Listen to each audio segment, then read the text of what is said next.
皆さん、こんにちは。さすがプロダクションイラストチャンネルです。今回は Photoshop のブラシツールの基本について解説していきます。イラストを描く上で、ブラシツールは必ず使うツールになりますが、G10 ブラシってどこにあるんだろう。あれ、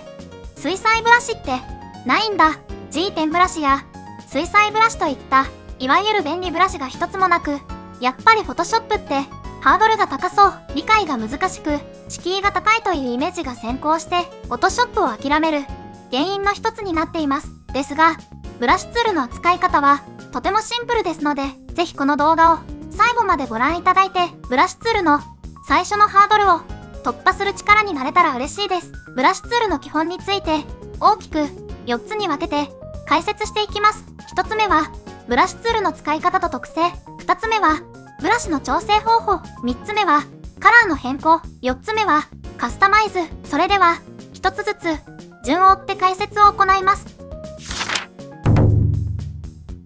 筆のようなアイコンをクリックすると、ポインターが丸になりますので、マウスの左クリックをドラッグしながら描いていきます。ワコムなど、ペンタブレットに付属しているペンの中にボタンがついているものは、ボタンを押しながら描いていきます。ブラシの種類を変更する場合は、バーの上部にある赤丸の部分をクリックすると、ブラシのウィンドウが表示され、下の方にいろいろなブラシの種類が表示されます。慣れないうちは、ハード円ブラシ、ソフト円ブラシの2つを使っていきましょう。ソフト円ブラシを選択した後、オプションバーの上部の丸の部分にあるアイコンをクリックすると、エアブラシを使うことができます。影塗りや女性キャラの顔のチークなど、ぼかしを加えたい箇所に活躍するツールになりますので、ぜひ使っていきましょう。また、ハード円ブラシはアニメ塗りのようなベタ塗りに向いているため、ソフト円ブラシとの使い分けだけでイラストの基本の色塗りが可能になるのが Photoshop の大きな強みです。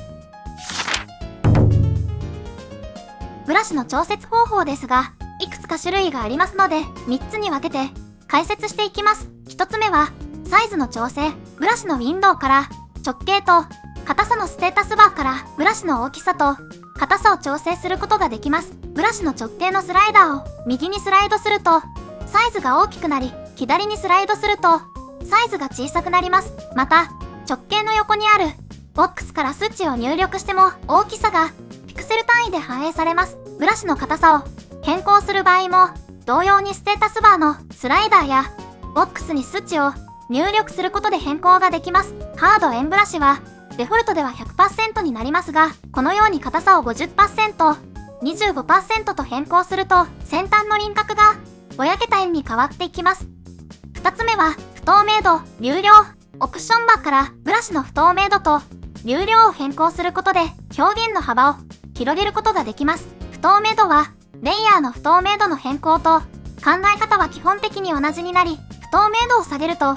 ブラシの色が薄くなっていきます。わかりやすいようにハード円ブラシで上から不透明度 100%、50%、25% とワンクリックで比較を描いてみました。流量は一度のクリックで吹きかけるブラシの量になり、特にソフト円ブラシやエアブラシで調整していきます。パーツにより吹きかける量が少なくしたい場合は流量を小さくして吹きかけるなど工夫ができる点が強みです。わかりやすいようにソフト円ブラシで上から流量 100%、50%、25% とワンクリックで比較を描いてみました。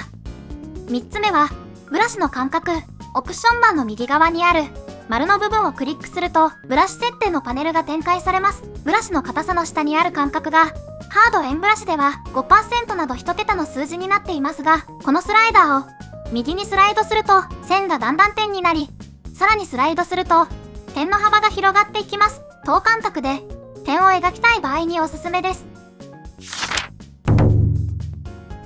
左のオプションバーにある四角が2つ重なっている上の四角をクリックすると、カラーピッターという色の調整や設定ができるスタータスバーが表示されます。大きな四角のカラーフィールドという部分をスライドさせて濃淡を調節したり、横にある縦長のカラーバーを上下にスライドすると色が変わっていきます。カラーフィールドやカラーバーで調整した色は新しい色という部分でプレビューされますので、色の調整ができたら OK をクリックすると色が変更されます。また、色を変更する方法は他にもあり、R、G、B にある各ボックスに1から255までの数字を入力する方法や、シャープのボックスに数字や A から F までのアルファベットを16進数で入力する方法がございます。Google で Web、色見本や Web カラーなどで検索するとデジタル上で表示される色見本のコードが無料で公開されているサイトがたくさん出てきますので、同じコードを入力するか、コードをコピー&ペーストすることで同じ色が再現することができます。概要欄に原色大辞典という代表的なL色見本サイトを載せていますので、色に困った時は参考にされてください。ブラシの先端のカスタマイズはブラシ設定パネルから行うことができます。丸の部分はドラッグすると丸い先端がどんどん潰れて伸延率という数字が低くなり、先端が尖ったものが作成できます。三角の部分はブラシの角度を表しており、ドラッグして向きを変えることでクリックした時のブラシの向きを設定することができます。カスタマイズしたブラシを保存したい場合は、ブラシ設定パネルの下にあるプラスをクリックしてブラシの名前を付けて保存が可能になります。ブラシを作成するのはちょっと勇気があるんだよなと慎重になられている方は、Photoshop 公式ホームページから公式ブラシが無料でダウンロードが可能になっております。Adobe ID を作成し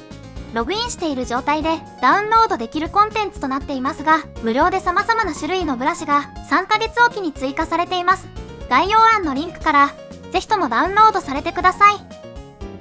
ブラシツールの基本についての解説はいかがでしたか？他のペイントアプリと比べて G ペンブラシや水彩ブラシがないことに驚いた方も多いかと思いますが、逆に言えばシンプルなブラシと簡単なカスタマイズである程度の彩色が可能になっている環境になっています。Photoshop の最大の特徴は色彩の鮮やかさ。これにつきます。はっきりとした綺麗で鮮明な色使いでイラストを作成して世界標準のスタイルを身につけていきましょう。それでは次の動画でお会いしましょう。